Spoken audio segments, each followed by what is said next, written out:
Bienvenidas y bienvenidos al ciclo de conferencias del Instituto de Ética Aplicadas. Hoy tenemos el gusto de tener con nosotros a Marcelo Miranda. Les voy a contar un poquito sobre él antes de darle la palabra. Marcelo Miranda es profesor asociado de Geomática y Teledirección en la Pontificia Universidad Católica de Chile. Su trabajo se ha centrado en el análisis de la dinámica de la productividad de la vegetación en ecosistemas mediterráneos, integrando modelos matemáticos, análisis espectral y teledetección para comprender las interacciones entre componentes ambientales y sociales a escalas locales y de paisaje. Tema sobre el que le estoy preguntando recién, muy interesante. Su investigación abarca distintos niveles de organización, desde estudios en genética de insectos hasta la caracterización de la productividad y estructura del paisaje en sistemas naturales y urbanos. En los últimos años su trabajo ha evolucionado hacia una reflexión sistemática sobre la relación entre sociedad y naturaleza en el contexto del cambio climático, desarrollando aportes tanto de investigación científica como ensayos, columnas de opinión y documentos publicados en medios de circulación nacional. El profesor Miranda colabora activamente con investigadores de Chile, Canadá, Estados Unidos, España y Francia en el marco del Laboratorio de Geomática y Territorio del Departamento de Ecosistemas y Medio Ambiente de la Pontificia Universidad Católica de Chile. En 2023 fue profesor asociado visitante en el Departamento del Earth, Environmental and Geographic Sciences de la Irving K. Barber Faculty of Science de la University of British Columbia, Canadá. Y sin más, le dejo la palabra y los dejo con la charla que ahora presentamos, que se llama ESNE Natura Finita, Ética y Conflictos Ambientales en Chile. Muchas gracias. Bueno, gracias por la invitación. Voy a poner a comentarios porque puedo pasar fácilmente. Ya, perfecto. Primero que nada, le agradezco la invitación por medio del cual, después por medio de Abel, donde esta presentación es una invitación a una reflexión sobre ética ambiental, vista y su relación con los conflictos ambientales, vista de una experiencia bien práctica, que es mi experiencia más práctica, pero quise ponerle un dirigimiento a la facultad de filosofía, ¿cierto? Al Centro de Ética Aplicada, entonces quise poner un título sugerente. Me asociaré con algunas amigas que saben algo de latín y me sugirieron para ¿es la naturaleza finita? Como interrogación. El es-ne es el interrogativo, al parecer, natura finita. Entonces, la pregunta que parte de esta presentación es básicamente eso. ¿Cómo esta naturaleza la consideramos finita y cómo ella, en el fondo, finalmente se asocia a una ética, ya los conflictos ambientales que vivimos hoy? Separé la presentación en 4 partes, básicamente hablando un poco de un contexto de lo que hoy día llamamos policrisis y predicciones del IPCC, del International, en el fondo el panel internacional del cambio climático. Después una reflexión de que algo no anda muy bien con la naturaleza, ¿cierto? Tenemos algunos conflictos ambientales que, especialmente los que trabajamos en la facultad nuestra, los tenemos muy presentes. Después, básicamente, ¿qué nos ha llevado a este estado, ¿cierto? A este estado de crisis? Y lo importante acá es que surge la necesidad de una reflexión sobre la ética ambiental. La reflexión de ética ambiental no es algo nuevo, pero se ha fortalecido a partir de los años 60, ¿cierto? Por los años 50, 60, con algunos pensadores que vamos a presentarlo más adelante. Respecto a la policrisis y la predicción del IPCC, básicamente, hoy día, este es un reporte que salió del World Economic Forum, es un índice global de riesgo en la sociedad que es producto de una encuesta a muchos líderes, especialmente líderes económicos, ¿ya? Entonces, ustedes ven acá, primero que nada, ellos representan esta crisis que hay relacionada con economía, medio ambiente, geopolítica, ¿cierto? Aspectos sociales y tecnológicos, como un gran grafo donde interactúan muchos componentes y donde hay un grupo de componentes acá que son los componentes asociados al ambiente, donde en la categorización que vemos acá a la derecha, en función de 2 años, estos componentes tienen una presencia, ¿cierto? Estos son niveles de importancia que le asignan los entrevistados, donde, por ejemplo, el costo de la vida hoy día sería como el problema más grande según estos líderes, ¿cierto? Desastres naturales, problemas geoeconómicos, etc.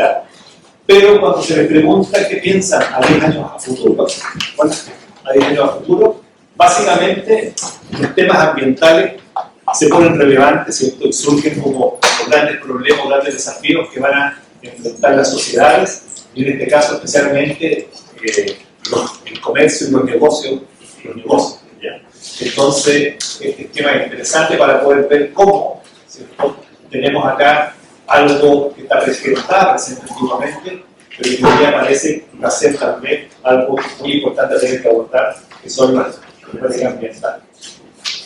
Desde un punto de vista del cambio climático, ya yo creo que ustedes conocen este tipo de representación, donde ya es bastante sustantivo el hecho de que estamos en un problema de emisiones de CO2, especialmente generadas en las sociedades más desarrolladas, donde ciertas proyecciones de emisiones se continúan a futuro en distintos rangos. El impacto sobre el clima, especialmente la temperatura y la precipitación, va a ser bastante importante. Por ejemplo, si vemos en el fondo el RCP 6.0, que es un escenario intermedio de emisiones, podemos tener en el fondo al año 2050 un aumento medio de la temperatura global en 1,3 grados Celsius y, por ejemplo, al año 2100 2,2 grados Celsius. ¿Qué implica eso a nivel global? Bueno, es demasiada temperatura, porque implica gradientes que pueden ir sobre 5 a 8 grados Celsius en algunos lugares y pueden en el fondo generar impactos en los ecosistemas que son bastante importantes. Hay impactos en ecosistemas acuáticos, impactos en ecosistemas terrestres y también en las sociedades que están en el fondo relacionadas con esos ecosistemas. Acá se habla, este informe fue el informe del año 2023 del IPCC, donde habla del global warming of 1.5, que es decir, no pasar la barrera de 1.5 grados Celsius, ¿ya? De temperatura, es decir, estamos en este escenario, por una seguridad en el fondo global de la biosfera. ¿Ya? Bueno, este es un gráfico interesante de enero de 2025, donde se presenta ya como el 4º año en el que el mes de enero ha sobrepasado la temperatura promedio global. Sí, estamos en los récords, cada año batimos un récord nuevo. Y acá lo que se observa, piensen ustedes que en el hemisferio norte es invierno, enero, el hemisferio sur es verano, y tenemos anomalías. ¿Qué quiere decir anomalía? Que es una temperatura sobre el promedio de las temperaturas de 1991 a 2020. Es decir, estamos sobre promedios de esa época, y vemos que, bueno, hay lugares, especialmente en la zona del hemisferio norte, donde esta anomalía se ha mantenido continua y eso está generando cambios, especialmente en régimen de temperatura y precipitación. ¿Por qué pongo acá a Chile centrado? Porque nosotros, sin emitir mucho, Chile emite 0,23% del CO2 a nivel global, ¿ya? Tenemos acá 8 de los 10 impactos climáticos que asociados al cambio climático. Entonces somos los ganadores y sin hacer nada. Tenemos en el fondo en nuestro sistema, especialmente mediterráneo, entre Copiapó y aproximadamente Chiloé, 8 posibles impactos producto de este cambio global que está. ¿Grandes ganadores o grandes perdedores? Somos grandes perdedores, perdedores. Sí, pero gracias. Gracias por el. Bueno, algo no anda muy bien con la naturaleza, ¿cierto? Algo está pasando. Y acá les quiero presentar algunos antecedentes que tenemos para el país. Como por ejemplo, si hablamos del régimen de precipitación, respecto a la sequía, ya tenemos como algo usual los decretos, básicamente, de declaración de zona de escasez hídrica. ¿Qué quiere decir eso? Que el Ministerio de Obras Públicas se hace cargo de la falta de agua y tiene que generar en el fondo acciones para proveer agua a las poblaciones principalmente. Si ustedes ven acá, no es solamente algo que está ocurriendo en comunas específicas, por ejemplo, Petorca, Naligua, asociado al río Aconcagua, sino que es un hecho que ocurre, por ejemplo, desde Chiloé hasta, por ejemplo, Arica.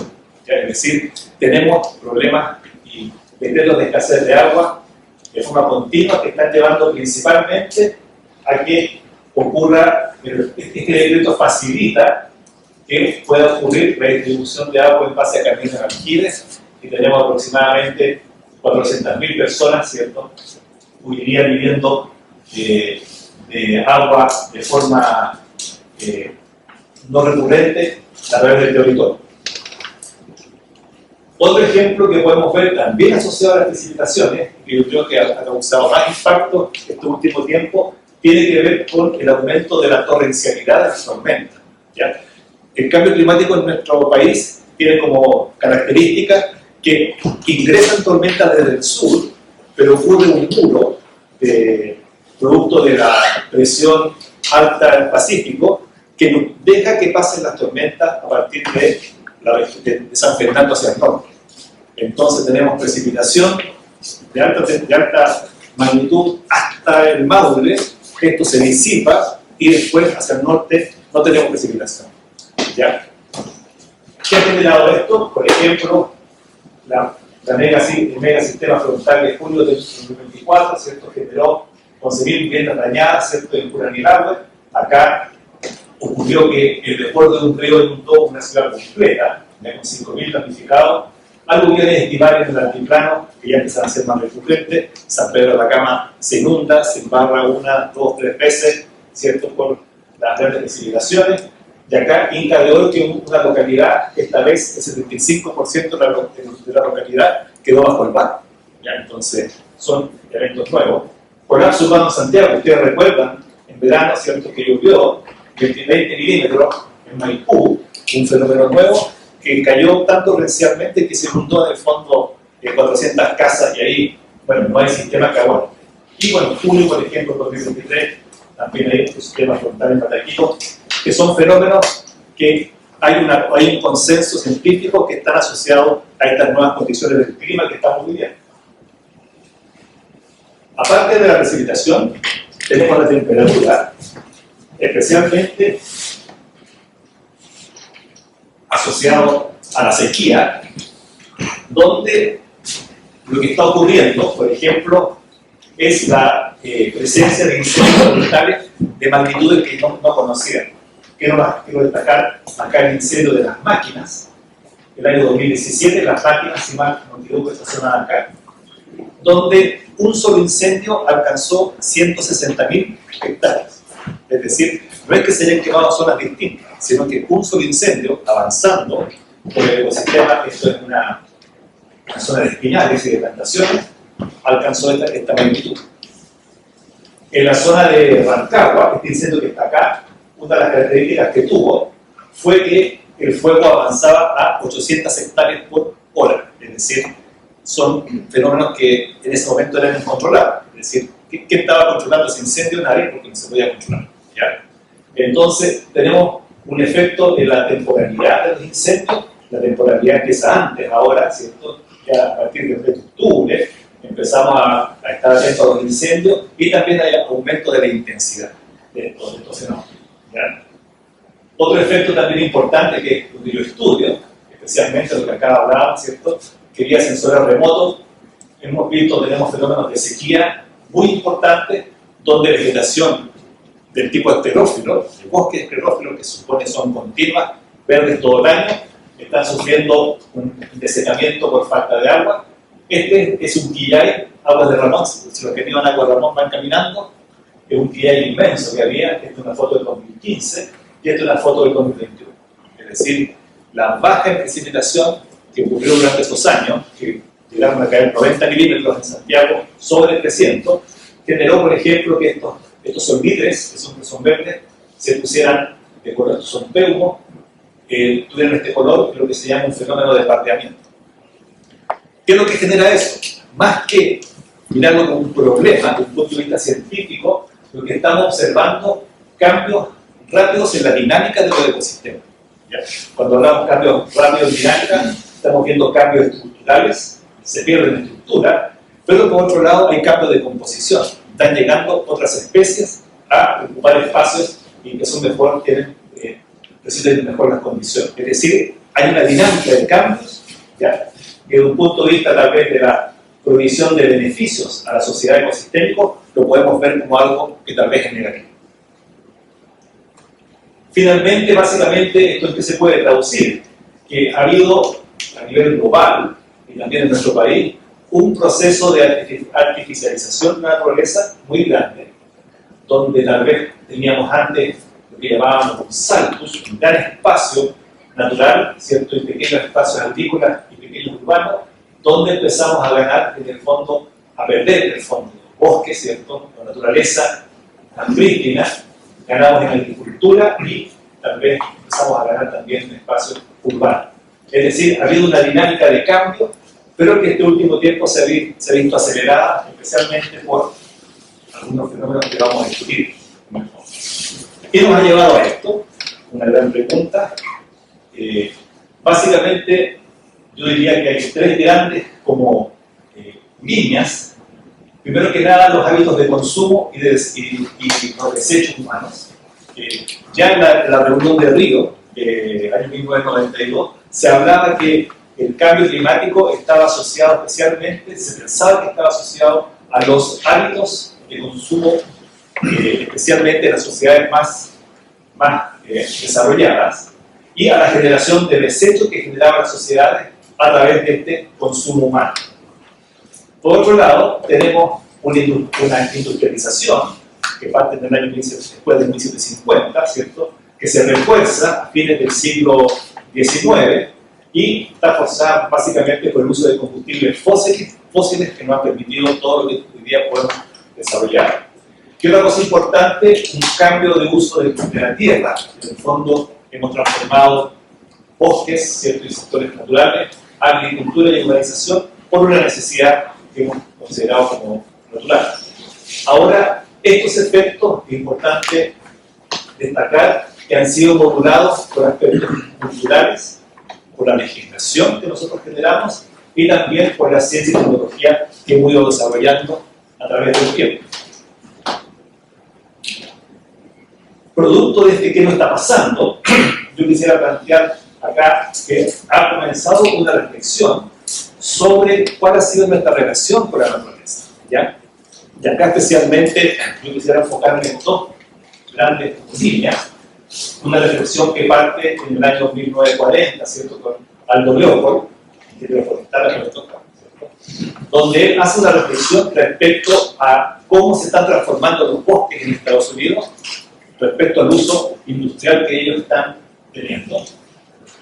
Rachel Carson, básicamente, ella reflexiona sobre el uso de pesticidas en la agricultura. Estamos en los años 1950, ¿cierto? Uso de DDT, uso de química muy de la agricultura industrializada. ¿Vale? Bueno, Peter Singer, muy importante respecto de su reflexión respecto a básicamente a la moral de los animales, ¿cierto? Su libro es muy interesante en el sentido de que él presenta estudios, cómo nosotros los seres humanos ocupamos animales para estudio, especialmente en sitios que presenta evidencia tremenda de un maltrato hacia los animales. Y bueno, y Anne Smith, que básicamente es el explicador de la ecología profunda, ¿cierto? Donde él plantea una relación directa o de igual a igual con respecto a otras especies. Pero esto, cuando uno lee la literatura, siempre aparecen estos primeros autores que vienen básicamente de un mundo que podemos llamar el norte global, pero también esta reflexión viene tal vez desde hace mucho antes, asociada a otros grupos como por ejemplo Ayrton Cane, que básicamente es un brasileño, es un activista y pensador de pueblos originarios. Berta Cáceres, con su, en el fondo, presencia en la defensa del agua, Vandana Shiva en la India, con todo lo que tiene que ver con el ecofeminismo y especialmente en la necesidad de conservación de la identidad de semillas ya para la producción futura, y también con Peng Yu en China respecto a la reflexión de la civilización de una sociedad, de una ecosociedad principalmente. Es raro encontrar esta autor. Ahora, ¿cuáles han sido los puntos centrales que surgen de estas reflexiones? ¿Ya? Que en general han ocurrido, yo creo, en distintos tiempos, Cuando estuve en Canadá tuve la suerte de poder compartir con algunas personas que pertenecían a pueblos, a las primeras naciones, y aspectos como la definición de naturaleza no estaba presente, y también visiones muy particulares respecto a las relaciones con los seres vivos, ¿cierto? Ya vienen de antes, pero en función de todos los autores podemos ver principalmente que tenemos un pensamiento respecto a la finitud y valor intrínseco de los habitantes o de las entidades, ¿cierto?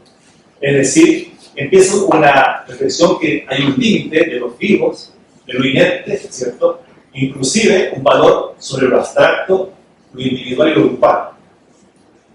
Otra cosa importante que surge de esta reflexión es respecto a una justicia ambiental intrageneracional, es decir, mucho de lo que ocurre tiene que ver con las inequidades entre sociedades y dentro de las sociedades, es decir, lo que pasa en el norte versus lo que pasa en el sur, ¿cierto? Es importante, y eso básicamente son relaciones históricas que tenemos, especialmente el colonialismo, ¿ya? También se reflexiona respecto a lo que es la justicia ambiental intergeneracional, es decir, qué es lo que dejamos hacia el futuro, especialmente con la Comisión Brundtland, ¿cierto?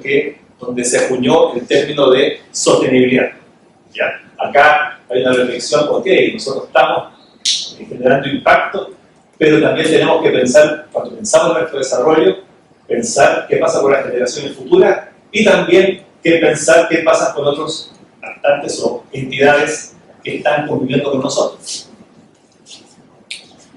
Ahora,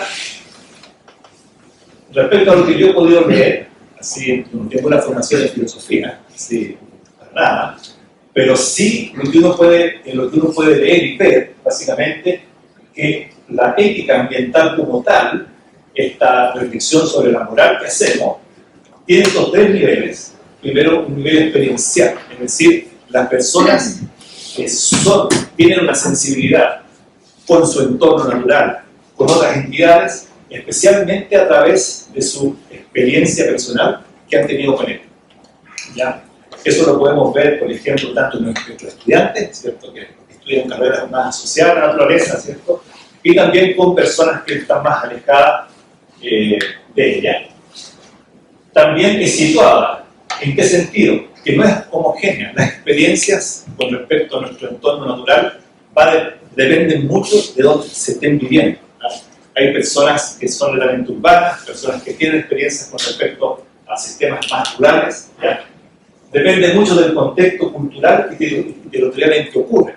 Y eso lo podemos ver hoy día principalmente con respecto a lo que piensan sobre la relación con la naturaleza los pueblos originarios. En nuestro país hay una riqueza muy grande. Y es diversa en el sentido que se reconoce que existen múltiples formas y que son legítimas de relacionarse con el entorno. Yo creo que eso hace importante que, a diferencia tal vez de una ética más humana, donde hay consensos transversales ya de base, acá todavía hay un cierto reconocimiento, ¿cierto?, de que pueden haber entendimientos distintos con respecto a nuestro entorno, ¿cierto?, o a la naturaleza, y básicamente eso hace que exista una diversidad. No es lo mismo una ética ambiental para sociedades que están en Europa, para sociedades que están en el sur, ¿cierto?, acá en Chile, Perú o en Bolivia, ¿cierto?, o en otros lugares del mundo.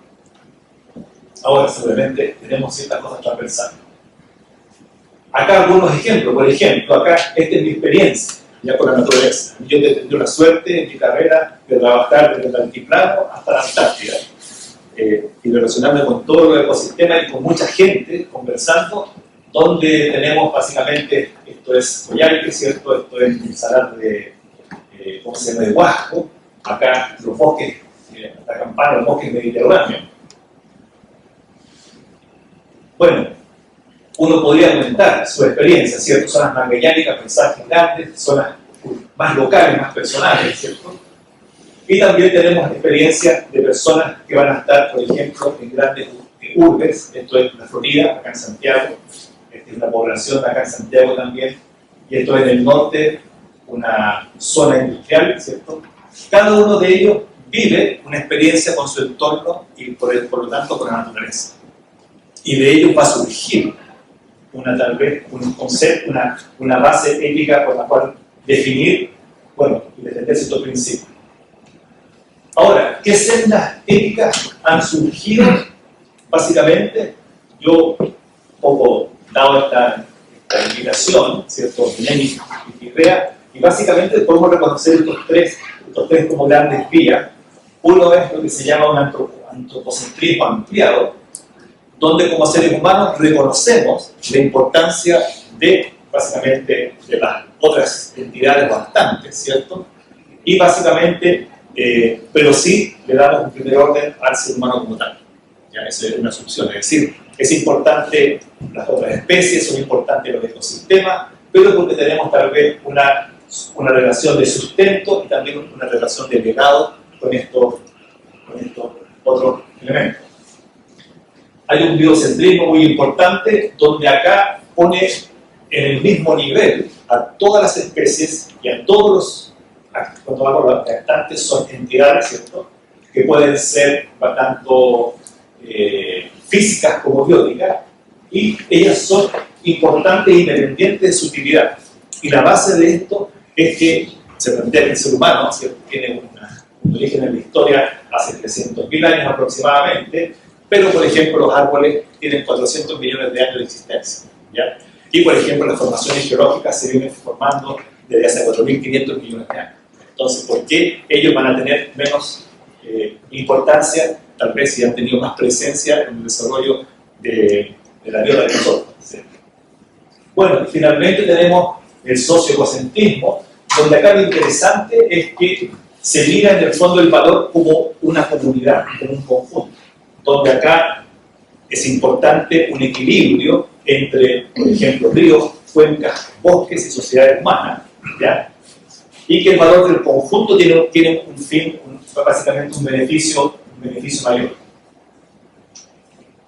Ahora, si miramos esta tabla, podemos ver que acá, en el fondo, si observando algunas dimensiones, puedo destacar que, por ejemplo, de un punto de vista del centro ético, para el antropocentrismo sigue siendo el ser humano lo importante, el biocentrismo, la vida como tal, y en el socioecocentrismo tenemos los sistemas ecológicos como tal, la definición de sistema ecológico o tal vez de biocultural. Si hablamos de los valores de la naturaleza, bueno, básicamente es una ampliación a los valores humanos, es decir, la ética o la moral humana la expandimos, ¿cierto?, a otro nivel. En el caso del biocentrismo, básicamente tenemos valores intrínsecos de la vida y de las cosas que existen per se, y de un punto de vista socioecocentrismo, básicamente son las relaciones los que importan, es decir, las interacciones entre entidades. Básicamente, no quiero verlas todas, pero si vemos un punto de vista de qué tipo de riesgo pueden tener estas misiones, básicamente, por ejemplo, una instrumentalización de la naturaleza cuando hablamos de antropocentrismo, ¿cierto? Es decir, sigue siendo la naturaleza como algo para servir al ser humano. Acá hay una dificultad para realizar decisiones, especialmente porque no podemos dar importancia, es decir, ¿cuántos tiempo? Y finalmente la ilusión académica. Y acá algunos ejemplos abajo. Esta reflexión final respecto a este punto, lo que yo le planteo es que tal vez las distintas formas de entender la ética ambiental pueden verse como un cambio en lo que consideramos valioso, eso sí, ¿cierto?, desde el ser humano hacia la vida en general, luego hacia los sistemas naturales y sociales, y finalmente hacia lo que surge de nuestras relaciones y forma para percibir el mundo. Es decir, ha habido un cambio, una expansión, ¿ya?, hacia otros lugares. Ahora, rápidamente vamos a observar dos casos en Chile, que un poco se relacionan con columnas que yo he hecho y cartas y cosas que he planteado en distintos momentos. Esta es una carta del Teatro del Control que fue bastante leída, que se llama Salar de la Cama y la Quimera del Litio. Si ustedes se fijan, fue en el 2017, ¿ya?, cuando surge la noticia de que Europa aprueba la ley para desarrollar autos de energía eléctrica en base a baterías de litio. Eso abrió acá en Chile de los ojos, ¿cierto? Pero, pues, yo en esta carta yo cuestiono un poco la narrativa de ingeniería verde para transición energética, y advierte de un beneficio económico inmediato porque el desarrollo del litio se supone que es una ventana de oportunidad antes de que llegue el desarrollo de baterías que van a ser baterías desarrolladas en el fondo como ocurrió con el salir. Entonces una ventana de oportunidad. Estamos interviniendo en un espacio importante por una ventana de oportunidad.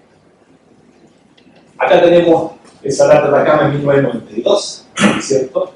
Como espacio, ¿cierto? Natural, con sus comunidades, con todo lo que lo compone, y en 2012 cuando comienza la extracción de litio, que el año ya 2020, como vamos y tenemos que proyectar esto 30 años al futuro, que tal vez vamos a tener acá un Salar de Atacama transformado. ¿Ya? Los salares son... ¿Son piscinas de evaporación, no? Sí, son piscinas de evaporación. Hay varios impactos que están ocurriendo ahora que los podemos discutir tal vez después, pero piensen ustedes qué va a pasar acá, en este salar, que es una cuenca endorreica, ¿cierto? Que nace y que se autoalimenta solamente de precipitación y que lleva millones de años formándose, ¿cierto? Este sistema con todo lo físico y biótico que lo compone, macro y micro. ¿No? Bueno, si miramos desde un punto de vista ético, hay un problema de visión de finitud, ¿cierto? Hay especies endémicas presentes que pueden ser transformadas, ¿cierto? También hay recursos bastante inertes, ¿cierto? La geología, el paisaje, los espacios culturales, que también pueden ser transformados.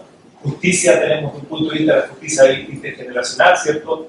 Hay una identidad territorial importante, hay beneficios que nos están quedando en los territorios, alteración de comunidades, y si pensamos en las generaciones futuras, básicamente se habla de un legado estéril para las generaciones futuras. Es decir, hoy día se quiere conservar el 30% de los salarios, ¿cierto? Pero vamos a tener el 70% intervenido, que no sé si es un buen legado para las generaciones futuras en esta ventana de oportunidades. Otra carta, que esta carta yo la envié el 10 de febrero del 2022 al Diario del País de España, me la publicaron. Y básicamente acá estábamos viviendo los incendios forestales en el año 2000. Otra temporada de incendios forestales feroces, producto de sequías y horas de calor, temperaturas altas, baja precipitación, baja humedad, velocidad del viento. Yo lo que planteaba acá es que producto de lo que pasó, lo que está pasando en el hemisferio norte, nosotros emitiendo 0,2% del CO2, ¿no? Estamos sufriendo estas consecuencias con todos los costos que tiene para nuestra sociedad. Entonces acá ellos le pusieron el título, me escribió la directora, que va a poner justicia ambiental, que habla de la justicia ambiental básicamente de esta simetría, ¿cierto? Y bueno, y advierte sobre el cambio climático. Acá tenemos una imagen de incendio de ahora que ocurrió en Concepción, ¿cierto? Y esta es una imagen que a mí me gusta, pero no me gusta, ¿ya? Que fue con un grupo de especialistas que me invitaron a visitar una zona de incendio en Altos de Cantillana, donde uno se pasea por el bosque, ¿cierto? Y ve esto, pero está la esperanza de que ya empiece a haber regeneración, ¿cierto? Pero los impactos son muy importantes. ¿Qué pasa? Respecto a la finitud, si ustedes en el fondo pensamos, tenemos un equilibrio climático asociado a estas olas de calor, ¿cierto? Que está transformando el ecosistema. Ya la velocidad de transformación es muy grande. Justicia ambiental intergeneracional. Chile emite 0,23% versus los países del norte que emiten mucho más y se sabe que la consecuencia es el consumo. Y la justicia intergeneracional que nos toca a nosotros es cómo vamos a dejar los ecosistemas bajo estas condiciones de incendios que son cada vez más recurrentes, pero cada vez también más controladas, ¿cierto? Por lo que está haciendo hoy día. Bueno, yo siempre termino con esta pregunta, trato de terminar porque hay generación joven. Pensemos que tenemos que desarrollar, y vamos a seguir desarrollando en el próximo tiempo, pero ante una situación de cambio ambiental y ético muy dinámico, la pregunta que yo me hago es cómo seguimos desarrollando nuestras actividades humanas en los territorios, productivas, de ocio u otras, de manera de producir bienestar para los seres humanos, respetando a otros habitantes y dejando como remanente un sistema socioecológico como el que tenemos hoy día. Es decir, es un desafío, ¿no? Pero yo creo que si uno parte con una premisa, tal vez el ingenio humano va a permitir que logremos un desarrollo en distintas actividades, de alguna manera considerando estas premisas. algunas ideas, también las podemos discutir aquí. Yo no tengo muchas, pero tienen que surgir ideas. Todas estas son fotografías mías. Creo que esto es Coyhaique. Castillo, no. Sí, más sobre este Castillo.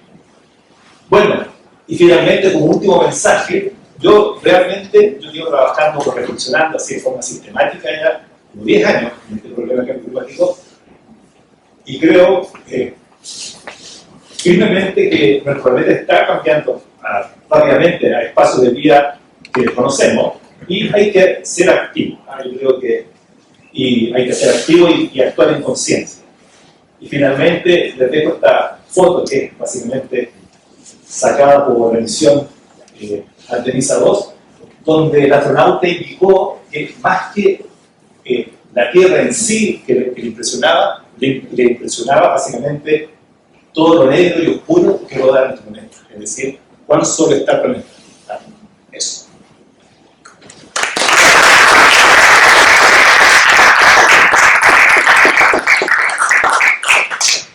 Muchísimas gracias, Marcelo. Tenemos algún espacio, unos 20 minutos para preguntas. Ahí ya se anotaron 2. Muchas gracias por la exposición. Lo que tú dices hace mucho sentido, yo me dedico a eso también. Entonces, en relación a lo que acabas de decir, tengo un comentario y una pregunta. El comentario, si puedes poner la diapositiva esta con el triángulo, donde hablas de los efectos. Eso. Acá, ¿dónde está mi comentario? Esto es porque es como mi mantra, pero sí que tengo un poco de paciencia. Pero básicamente, si miramos 1, 2 y 3, no son efectos modulados por la tecnología. La tecnología es condición de posibilidad de todo eso. Porque si no tuviéramos tecnología, los hábitos de consumo que teníamos prehistóricamente no eran incapaces de producir un cambio ambiental como hemos producido ahora. No digamos la agricultura mecanizada y para qué decir de combustibles fósiles y materia prima.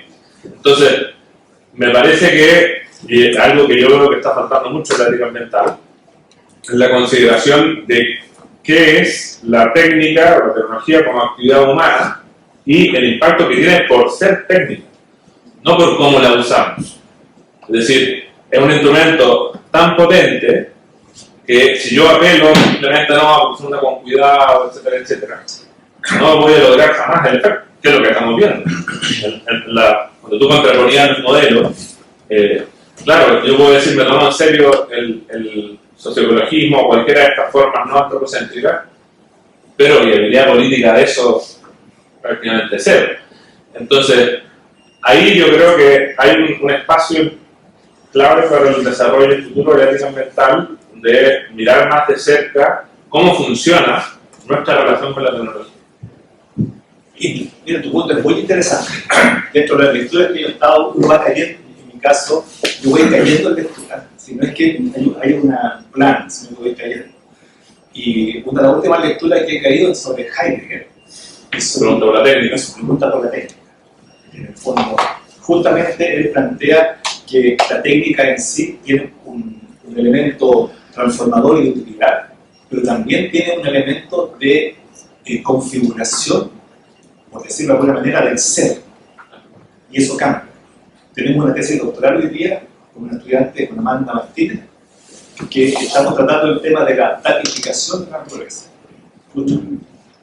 Tiene que ver con eso. Yo le pasé a ella, le pasé a Heidegger. Léelo tú y me lo explica a mí después. Pero en el fondo también piensan que yo voy cayendo en lectura. Entonces, justamente ahora está eso ahí, pero yo comparto contigo que es un modulador, es un transformador del ser. Más que, además de ser un elemento de utilidades para facilitar o para canalizar procesos. Y la pregunta breve es sobre el tema del litio, que creo que también lo interesa, a mí me interesa mucho este tema. Y tú, que me imagino que lo has seguido más de cerca que yo, más experto, el tema de la extracción directa va a lograr como técnica en comparación con la piscina de evaporación, que obviamente es una brutalidad, es tirar agua y para que sea bueno. Pero la extracción directa puede a partir de lo que tú sabes, transformarse en una alternativa, no voy a decir que sea absolutamente respetuosa al ambiente, pero por lo menos que provoque un daño mucho más contenido versus las técnicas actuales que estamos usando? Yo lo que, bueno, el litio como tal es una técnica de evaporación donde yo creo que son 2 millones de litros de agua por tonelada que se evapora. Entonces, una brutalidad, es decir, estamos evaporando para tener un puñado de líquido. Y lo que se busca es justamente tener técnicas que no sean evaporativas, pero el daño siempre se va a ocurrir. Yo creo que ahí tenemos nosotros como sociedad ponernos, cuando se generó este espacio de conservación, si mal no recuerdo, son 30% de los salares, ¿ya? Por ejemplo, se va a intervenir el salar de Maricunga, que es un salar que estaba prístino en el altiplano, pero cayó dentro de los salares que no son conservados. Entonces, ¿qué hacemos con ese espacio como sociedad, ¿cierto? ¿Cómo debatimos para poder en el fondo decidir qué conservamos? Y tal vez poniendo, ¿sabes qué me imaginaba yo? Como una especie como de pauta, una especie como de rúbrica para proyecto y para uno mismo. Oye, esta intervención cumple con esto, y qué alternativas puedo tener. Yo conozco Maricunga y en realidad un espacio que es tremendamente prístino, pero lo vamos a transformar, pero vamos a conservar otros salarios. Ahora, nuestro país necesita desarrollo, ¿cierto? Hay inequidades que tal vez hay que enfrentar y tampoco uno puede ser ciego a eso. Sí. Sí, bueno, muy buena presentación y muy interesante la parte expositiva. Quería preguntar respecto a la primera sección sobre policrisis y PSC, más bien lo que tiene que ver con el aspecto político del caso, en el sentido de que me gustaría saber cómo han reaccionado como las fuerzas políticas o las autoridades estatales respecto a los reportes científicos sobre esta crisis. Si ha habido como una recepción más buena, si es que hay tal vez planes, o si más bien, y yo creo que la imagen que tenemos actualmente todos nosotros en la cabeza es, por ejemplo, la imagen de Trump y su guerra con Irán, que yo creo que será terriblemente destructiva para el medio ambiente. Y respecto a eso también una segunda pregunta respecto al concepto de ética ambiental. Me gustaría saber, ya que estamos en el Instituto de Éticas Aplicadas, ¿a qué se aplica ese concepto de ética ambiental? ¿Es como una dirección en general para la sociedad? ¿Está dirigida tal vez a los policymakers? ¿O está dirigida a las autoridades políticas de manera más amplia? ¿A dónde se aplica estas ideas que nos explicaban? Bueno, voy a partir por la primera, que es más de la que puedo responder más fácilmente. Después la segunda se la vamos a dar a Juan. No, básicamente, hoy día en nuestro país, por ejemplo, tomando nuestro caso, hemos avanzado bastante. Tampoco todo es negativo. Tenemos una ley de cambio climático, tenemos varios instrumentos que están funcionando. Inclusive en el tema de energía, hoy día hay momentos en que el 70% de la energía que producimos es, ¿cómo se llama?